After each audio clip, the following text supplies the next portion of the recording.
Hi, and welcome back to Nutrition 101. So this is your final video, and this is going to be the video that's going to give you a ton of fun tips about how to incorporate more veggies into your plan easily, how much water you should be drinking, etc. So first thing we're going to talk about is water.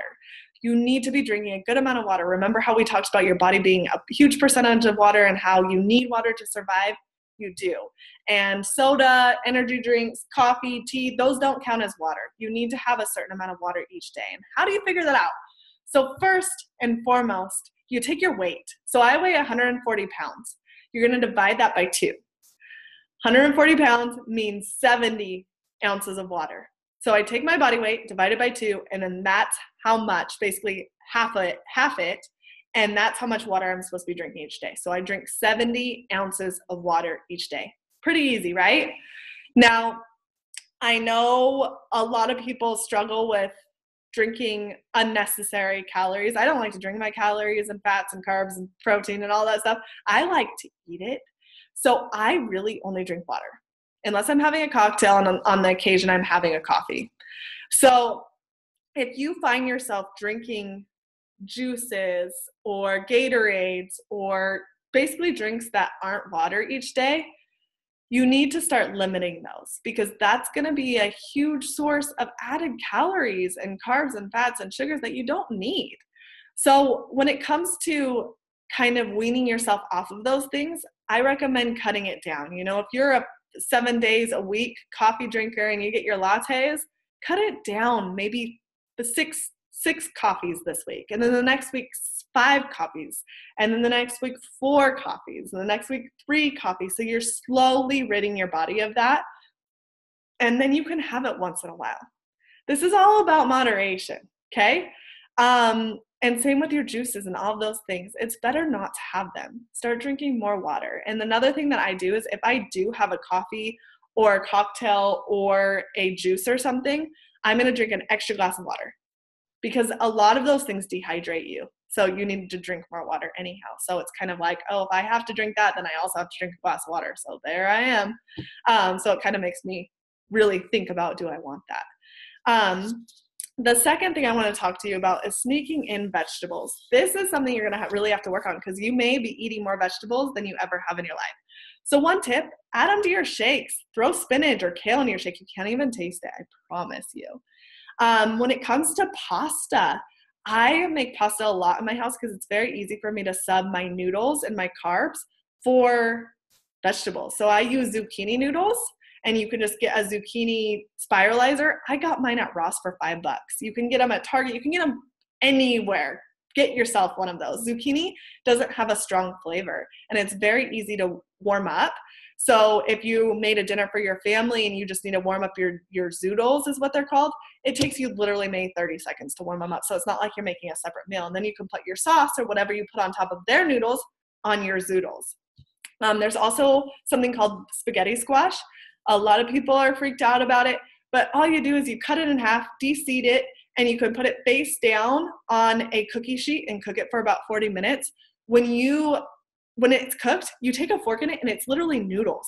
Like, you don't have to do anything. You don't have to make these noodles. You just put your fork and it creates these noodles for you. Super duper cool. When it comes to a dinner maybe that has rice in it, have cauliflower rice. Don't have the rice, the normal grain rice. Have cauliflower rice. What an easy substitution. Cauliflower is a great replacement for meat too. Like if you're having hot wings, have cauliflower wings instead. Super yummy, and you're not having all of that processed food, and honestly, the more you do this, the more you'll feel better, and the more you will make easier decisions, because you will know how you feel when you eat something that's maybe processed versus how you feel if you don't.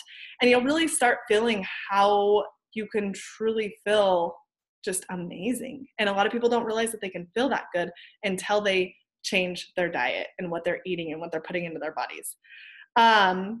Also, when it comes to like spaghetti sauces, I make mine homemade with like ground beef and ground turkey and tomatoes.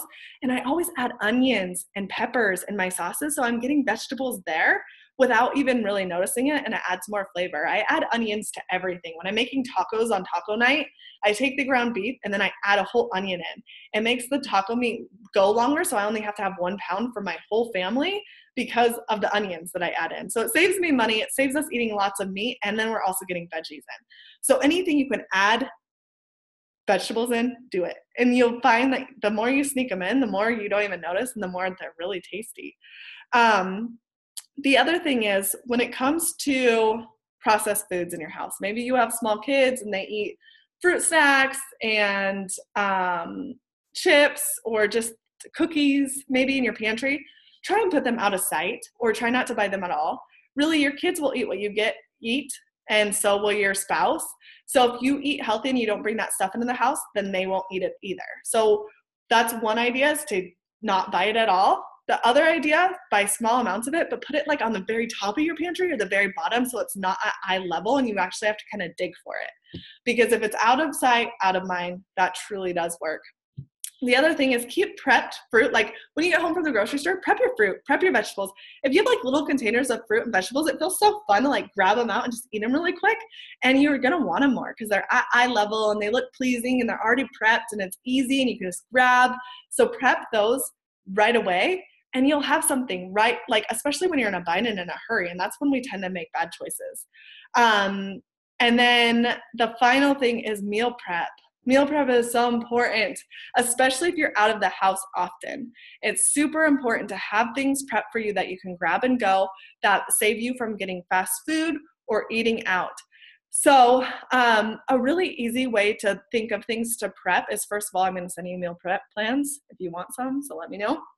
But the second thing is you should always have a meat, a carb, and a veggie in your prep, okay? Just kind of like we've been talking about over and over again. So for instance, a really easy prep that literally takes maybe 20 minutes to make is you cook some rice or cauliflower rice and you marinate your chicken in teriyaki sauce. I buy chicken thighs. They're good, they're cheap, and they're easy, and I grill them. And then I literally put rice and chicken in a little container, and then I put raw broccoli on it. Because when I microwave it, it heats the broccoli all up and actually steams it, and that's it. So literally that prep takes me 20 minutes for the week for meals, for like lunches all week. So easy. Another really easy one that I made last week was, once again, chicken. I like to marinate it. It gives it more flavor. I added rosemary and some herbs on top. And then I also cooked some potatoes. I just baked them in the oven to kind of crisp them up and sprayed some avocado spray on them. And then I did the same thing with Brussels sprouts. I cut up Brussels sprouts, sprayed them with avocado oil, and roasted them in the oven, same thing. And that prep maybe took me 20 minutes, and then it was potatoes, Brussels sprouts, and chicken, and then I just made a mustard dipping sauce, and it was so good. So don't overcomplicate it. Find a carb that you like, rice, noodles, bread, whatever it is. Find a protein you like, and then find a vegetable you like, and make a meal out of it. It's that simple, but I have tons of meal prep plans if you need ideas, because sometimes you just need to be inspired. So I hope these tips in this nutrition crash course was helpful for you. It was so fun for me to share my tips and share so many things I've learned over the last 5 years of just living this well lifestyle as a foodie. And I think food and learning how to eat right is so important, because food for me is happiness. And I love to eat. And if I have to not eat certain things in order to be healthy, it's really gonna put a damper on my life. So I try and create these ideas so anyone can do it and still be healthy and still get results without having to rid their life of everything. It's all about moderation. Thanks for listening. I hope you guys have a great day. And if you have any questions, you know I'm right here. Okay? Bye.